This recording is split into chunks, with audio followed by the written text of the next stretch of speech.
നൽകണേ. അജ്ഞരാകും ഞങ്ങളിൽ പ്രകാശമേകണേ. കേരളത്തിലെ പൊതുവിദ്യാഭ്യാസ രംഗം ഇന്ന് രാജ്യത്തിനകെ തന്നെ മാതൃകയാണ്. അടിസ്ഥാന വികസന രംഗത്ത് 5000 കോടി രൂപയുടെ ഫണ്ട് വിനിയോഗിച്ചിട്ടുണ്ട്.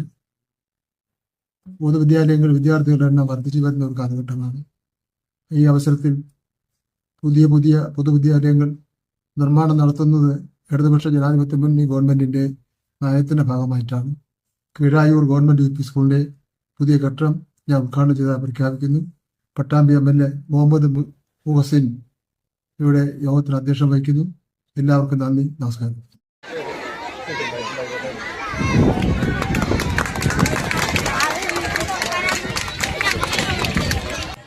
ഈ കെട്ടിടത്തിന് പുറമെ ഇപ്പൊ ഈ വർണ്ണക്കൂടാരം, അതിമനോഹരമായിട്ടുള്ള വർണ്ണക്കൂടാരം യാഥാർത്ഥ്യമായി.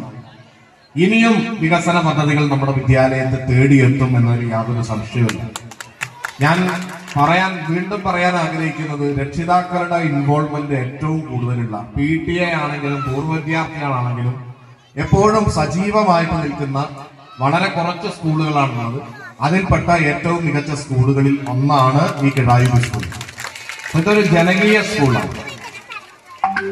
ഇന്ന് നമുക്കറിയാം, ഈ സ്കൂള് ആദ്യം തന്നെ കെട്ടിടം എന്ന് പറഞ്ഞാൽ അത്യാവശ്യ സൗകര്യം തുടക്കത്തിലൊക്കെ ഉണ്ടായിരുന്നു. ബസ് മാത്രമാണ് അന്ന് പറഞ്ഞിരുന്നത്. പിന്നെ കുട്ടികളുടെ എണ്ണം കൂടി, അപ്പോഴാണ് കെട്ടിടത്തിന്റെ ആവശ്യം വന്നത്.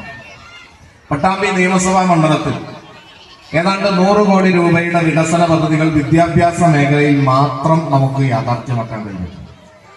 ഈ വിദ്യാഭ്യാസ മേഖലയിൽ പണം ചെലവഴിക്കുന്നത് മറ്റെല്ലാ മേഖലയും വികസന പദ്ധതിയിലും നമ്മൾ റോഡ്, മറ്റുള്ള എല്ലാ സംവിധാനത്തിലും ഫണ്ട് ചെലവാക്കണം.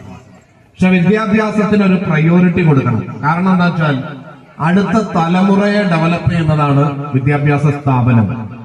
അപ്പൊ നമ്മൾ വരാനിരിക്കുന്ന തലമുറ, അല്ലെങ്കിൽ ഇനി വരാനിരിക്കുന്ന നാളുകൾ നല്ല നാളാവണമെങ്കിൽ, നല്ല ലോകമാകണമെങ്കിൽ നല്ല വിദ്യാഭ്യാസ സ്ഥാപനങ്ങളും അതിൽ നന്നായി പഠിക്കാൻ കഴിയുന്ന, നല്ല മനുഷ്യരായി വളരാൻ കഴിയുന്ന അന്തരീക്ഷവും ഉണ്ടാകണം. അതാണ് വിദ്യാഭ്യാസത്തിന് പ്രയോറിറ്റി കൊടുക്കുന്നത്, തലമുറയെ ഡെവലപ്പ് ചെയ്യാൻ. ഞാൻ ജനപ്രതിനിധിയായി വന്ന ഉടനെ എന്റെ മുമ്പിൽ ഒരുപാട് വെല്ലുവിളികൾ ഉണ്ടായിരുന്നു. കുട്ടികളുടെ എണ്ണം കുറഞ്ഞ് പൂട്ടിപ്പോകാൻ പോയ ഒരു വിദ്യാലയമായിരുന്നു നമ്മുടെ GMLP സ്കൂൾ, പോലീസ് സ്റ്റേഷൻ അടുത്തുള്ള സ്കൂള്. നല്ല കെട്ടിടമൊന്നും ഉണ്ടായിരുന്നില്ല. അപ്പോ പലരും കുട്ടികളുടെ അത് പൂട്ടാൻ തീരുമാനിച്ച സ്കൂളാണ്. കുട്ടികളുടെ എണ്ണം കുറഞ്ഞിട്ട് ഏതാണ്ട് 70 താഴെ 60-നോടടുത്ത കുട്ടികളായിരുന്നു. അങ്ങനെ ആലിക്കപ്പറമ്പ് സ്കൂൾ ഉണ്ടായിരുന്നു, നമ്മുടെ കള്ളാടിപ്പറ്റ സ്കൂൾ ഉണ്ടായിരുന്നു, വള്ളൂർ സ്കൂൾ ഉണ്ടായിരുന്നു. അങ്ങനെ ഒരുപാട് സ്കൂളുകളുണ്ട്. ഹയർ സെക്കൻഡറി സ്കൂളുകൾ ഉള്ള പലയിടത്തും ജനതാ സ്കൂളിൽ കെട്ടിടങ്ങളും സൗകര്യങ്ങളും ഉണ്ടായിരുന്നു. നമ്മുടെ വാടനാകുറിശി സ്കൂള്, ഞാൻ പഠിച്ച സ്കൂള്, വളരെ സൗകര്യങ്ങൾ കുറവായിരുന്നു. Perumudiyoor school, Vilayur school, Chundampatta school, toilet കോംപ്ലക്സുകൾ പോലും ഇല്ലാത്ത സ്കൂളുകളായിരുന്നു. അപ്പൊ അതുകൊണ്ട് തന്നെ വിദ്യാഭ്യാസ മേഖലയ്ക്ക് പ്രയോറിറ്റി കൊടുക്കുകയും ഈ മുഴുവൻ വിദ്യാലയങ്ങളിലും ഒന്നിലധികം കെട്ടിടങ്ങൾ ഉണ്ടാവുകയും ചെയ്തു.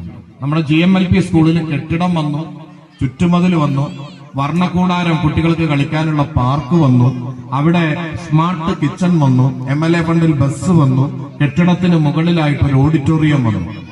ആലിക്കപ്പറമ്പ് സ്കൂളിലും സ്മാർട്ട് കിച്ചണും കെട്ടിടവും പിന്നെ കുട്ടികൾക്ക് കളിക്കാനുള്ള വർണ്ണക്കൂടാരവും വന്നു. വള്ളൂർ സ്കൂളിലും കെട്ടിടം വന്നു. ഇങ്ങനെ എല്ലാ സ്കൂളുകളിലും കെട്ടിടങ്ങളായി.